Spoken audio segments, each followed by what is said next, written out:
আমাদের বিয়ের বয়স 5 বছর, আমাদের 2 বছরের একটি সন্তান আছে, কিন্তু আমার স্ত্রীর প্রতি আমার কোনো আকর্ষণ বোধ হয় না। আমার স্ত্রীর কোনো দোষও নেই, সে যথেষ্ট ভালো মেয়ে। এই অবস্থায় আমার করণীয় কি? আমার সম্পর্ক অব্যাহত রাখা কি ঠিক হবে?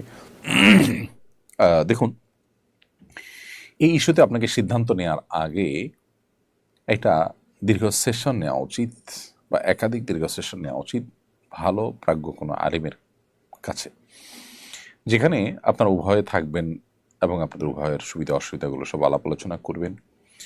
তারপর আপনাদেরকে সিদ্ধান্তে আসতে হবে। বিবাহ বিচ্ছেদ বা সম্পর্ক ইতি টানা, এই বিষয়টা এতই গুরুত্বপূর্ণ যে এটাকে আসলে সংক্ষিপ্ত কোনো প্রশ্নোত্তরের সেশনে প্রশ্ন দিয়ে 10-20 সেকেন্ডের কোনো রিপ্লাই পেয়ে আপনি তার উপর ভিত্তি করে সম্পর্ক ছেদ করে ফেলবেন, বিষয়টা সেরকম নয়। আপনার পারিপার্শ্বিক অবস্থা কী, আপনি একজ্যাক্ট কোন জায়গায় আছেন, সমস্যার জায়গাগুলো কী, সম্ভাবনার জায়গাগুলো কী, সেগুলো আপনাকে আলোচনা পর্যালোচনা করতে হবে, দেন আপনাকে ডিসিশনে আসতে হবে।